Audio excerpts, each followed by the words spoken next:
Fíjate si no valen para nada estas cosas que imponen los hombres, que producen una falsa humildad, imponen un duro trato al cuerpo y no pueden conseguir nada contra el pecado.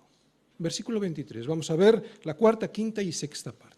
Tales cosas tienen a la verdad cierta reputación de sabiduría en culto voluntario, en humildad y en duro trato del cuerpo, pero no tienen valor alguno contra los apetitos de la carne. Bien, lo primero que vemos y que nos llama la atención es que Pablo dice que todas esas cosas que hacen los ascetas en culto voluntario, las hacen en culto voluntario, quiere decir. O sea, lo que quiere decir esto es que no se lo ha pedido nadie que lo hagan, ¿no? Dios no le ha pedido que hagan eso, por eso dice culto voluntario. Las hacen ellos porque quieren. ¿Entendéis la diferencia? Es un culto que parece sabio, pero no es la sabiduría de Dios. Es una religión inventada por ellos mismos. Esto es lo primero que vemos. Lo segundo que nos dice Pablo es que en el momento en el que alguien se autodisciplina de esa manera, cree que tiene más santidad que los demás y por eso automáticamente se llena de orgullo. La humildad que dicen profesar es falsa porque se creen mejor que los otros por tanto esfuerzo. Y lo tercero que nos dice Pablo es que después de haber dado un trato duro al cuerpo para conseguir mayor santidad, resulta que nada de todo esto puede hacer algo contra el pecado, porque el pecado lo llevo dentro de mí. El pecado no está fuera. Castigar al cuerpo no ayuda a la santidad, es más, la estropea. El ascetismo no promueve la santidad, sino que provoca el orgullo y alimenta la carne. Yo no puedo ni debo imponer mis reglas a los demás, pero sí que puedo conocer mis límites para cuidarme, ¿entendéis? Fijaros, yo no puedo ni debo imponer mis reglas a los demás, pero sí debo conocer mis límites para cuidarme. Y sabéis, eso a veces va acompañado de sufrimiento. Dicen los católicos que el sufrimiento santifica, pero eso es una gran mentira. La santidad es vivir apartados para Dios. El sufrimiento no santifica. Lo que sí es verdad es que la santidad siempre va acompañada de sufrimiento, que no es lo mismo. No tengo que buscar el sufrimiento para santificarme. Eso es ascetismo.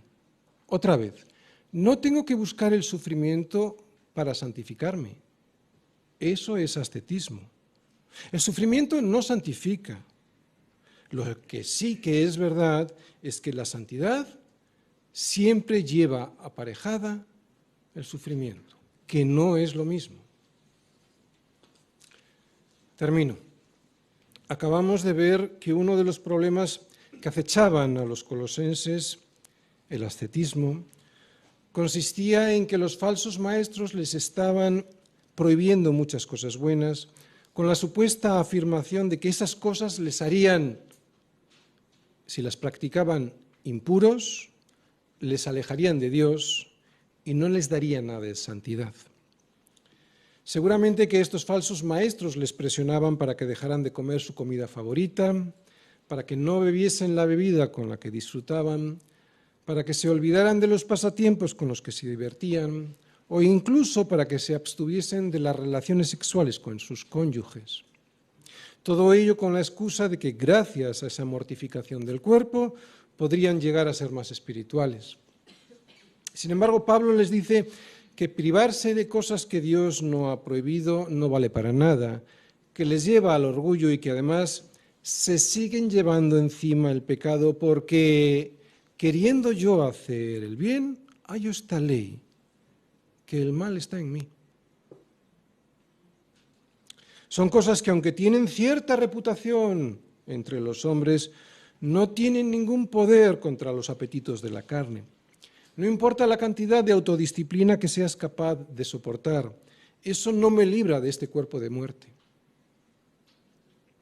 Hasta que no esté con él, la solución para librarme de este cuerpo de muerte, sin caer en el ascetismo, solo se encuentra en Jesús, en aferrarme a Jesús, en asirme a la cabeza que es Cristo. No tengo ninguna posibilidad de permanecer firme en la vida cristiana si no me aferro a Jesús, que es quien me cambia el corazón. Él es mi equilibrio y mi sabiduría. Otra vez, Él es mi equilibrio y mi sabiduría, no los mandamientos de los hombres ni las doctrinas de los hombres. Y aunque a Jesús le acusaban de comilón y de bebedor de vino, el reino de los cielos no es comida ni bebida, el reino de los cielos es Jesús. Él es mi equilibrio y mi sabiduría. Él es mi libertad y mi límite. Él es la plenitud de mi vida. El Evangelio es Jesucristo. Por eso Cristo es, primero, el fin del legalismo, que es lo que vimos en la primera parte, porque Él es el final de la ley.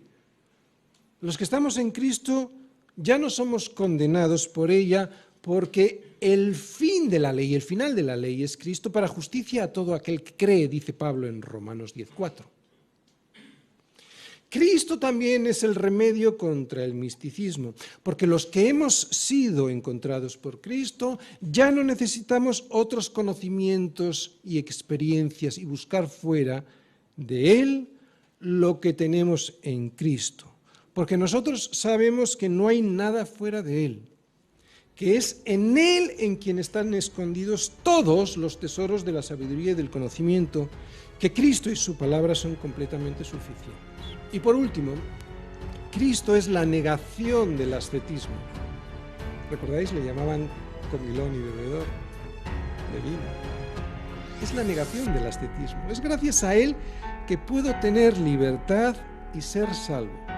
Su sacrificio fue totalmente suficiente para mí, sin que yo tenga que añadir sufrimiento para salvarme.